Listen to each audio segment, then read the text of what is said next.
Hello mga kabibig, welcome back sa ating bagong YouTube channel. Ito ang pinakamaingay na YouTuber sa balat na YouTube.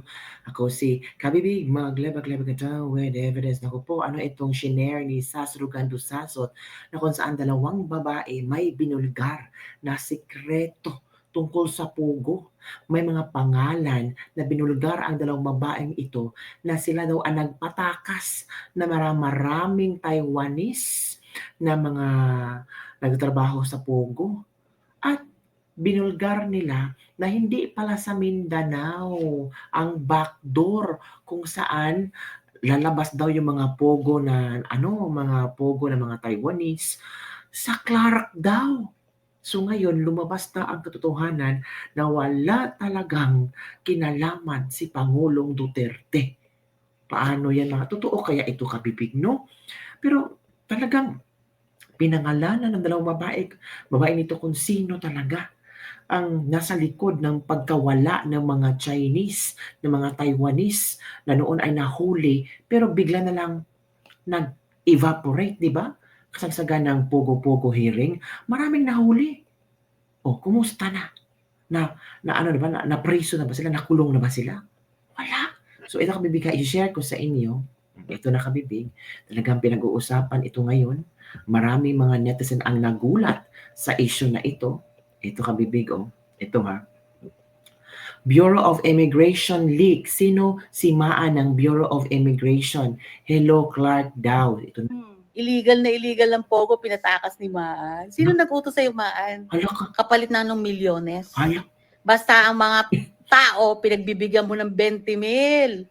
Hindi mo alam yung mga tao mo din ang nagdadaldal sa'yo. Guys, nasa na yung mga mga nasa Senate hearing nahuli sa GMA, sa mainstream media ng mga Chinese? Wala na, di ba?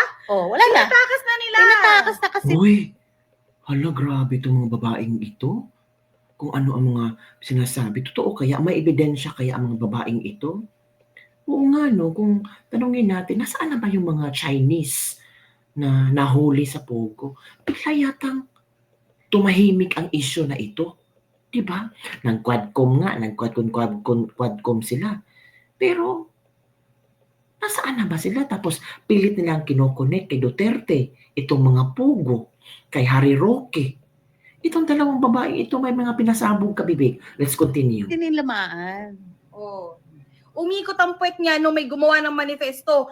Buti na lang tatay niya, senador. Hala, Oh, bakit? tatay niya senador? Hala, uy grabe, sino ba? Hala kabibig. Sinong tatay niya senador? Hala, sinong Maan? Hala, sino sa mga senador dyan? Hala, isang pasabog to. Re-electionist ba ang senador na ito? Or hindi re-electionist? Kung re-electionist kabibig, naku, delikado. Naku, baka itong dalawang babaeng ito ang magpapabagsak sa senador na iyan.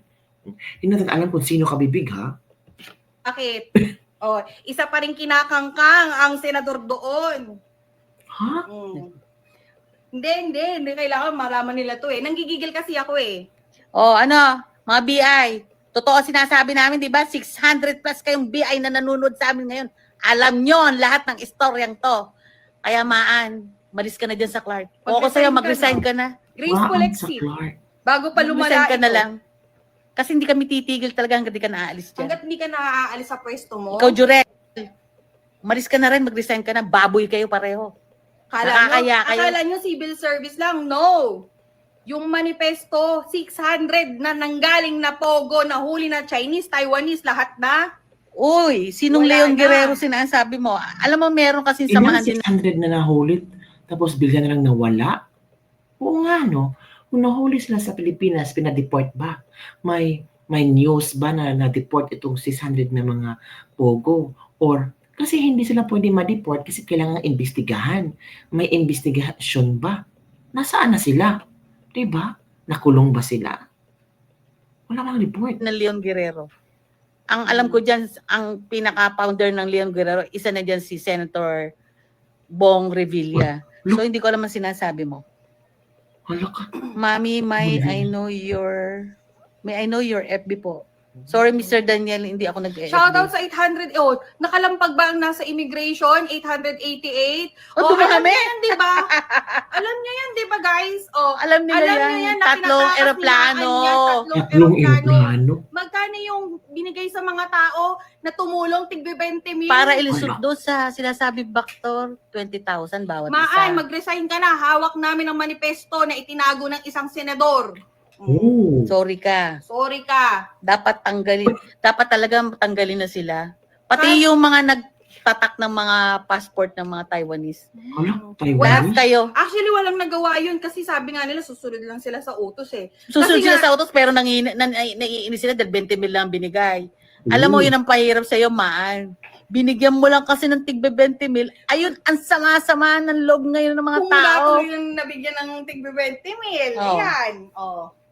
Hala. Ngayon, i-demand nyo yan ngayon guys, lahat ng subscriber natin dyan. I-demand nyo, nasan na yung mga Taiwanese na yon? Sige nga, nasan na yung mga nahuli na sa Pogo? Sige nga, samantalang ang mga Pilipino ini-execute sa China kung saan, ganito mo na konti. Hindi, may sinasabi siya. Hindi ko nababasa. Wow, ang masasama nilang tama yan dapat. Oh, 1,028. Oh, di ba nakalampag ang Bureau of Immigration? Oh, ano ngayon? Mga taga-immigration na Clark.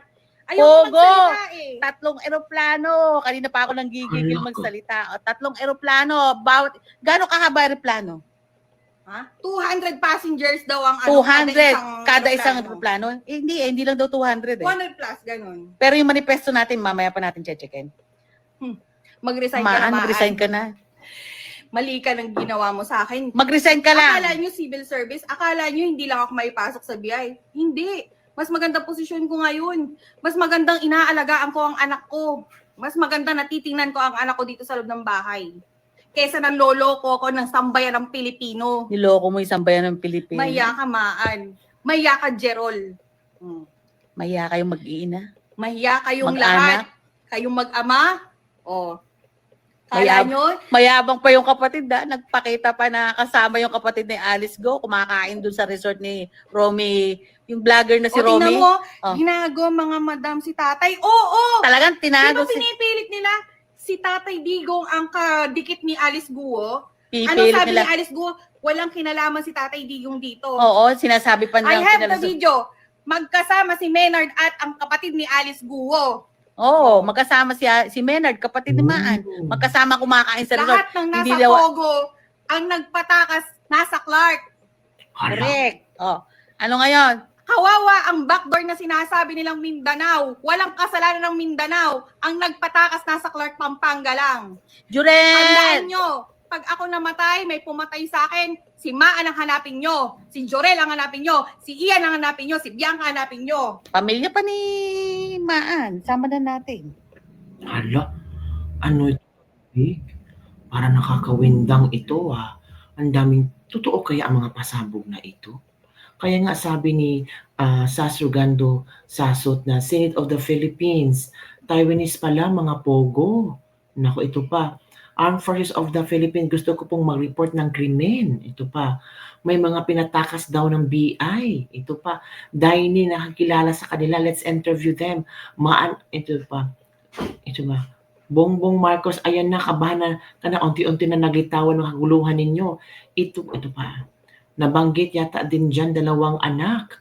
Kung detalyado ang nalalaman ng aming bayan sa walat nung pumutok ang bulkan ng Lumbog ay mga bayan, maaring magkaroon ng budget para sa flood control na yan.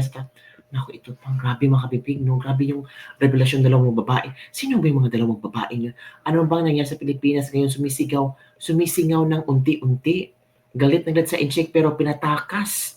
Slay, mag-resign na kayo, Maan, Antam. Sino ba sila? Uy, Risa Hontiveros, paimbestigahan mo ito. Favorite mo ang Pogo topics, di ba? Isa-isa nang nagkabukingan, naguguluhan na tuloy ako. Very good ma'am, nagbilin din. Pag daw siya namatay, hanapin si Maan, Jorel, Ayan. Sino itong mga taong ito? Pakitang si Hontiveros Gilmatch yan sa Pogo. Kung lang pati pagbaril kay Rizal, ibintang kay BRD. Grabe ang gobyernong ito. Masahol pa sa baboy ginagawa ng ilang bayan. Kung di kayo kikilos, iwan ko lang kung meron pang magandang kinabukas mga anak nyo. Mga kapatid, grabe ang revelasyong ito. Na-shock ako, uy. Sino kayo mga mention nila? Yung anak ng senador na nagpatakas sa mga pogo nga mga na nahuli. Tatlong eroplano daw ang sinakyan sa Clark daw. Tapos si Pangulong Duterte, absuelto. Ang kala ng mga tao sa Mindanao ang backdoor ng Pogo. Hindi pala sa Clark. Totoo kaya ito mga kapipig? Sana malinawan tayo kasi isa itong malaking iskandalo, isa itong malaking news mga kabibig. So ano ang yung komento tungkol dito? Don't forget to like, subscribe, and share this video para sa mga trending news. Kalerti, grabe! Na-shock ako.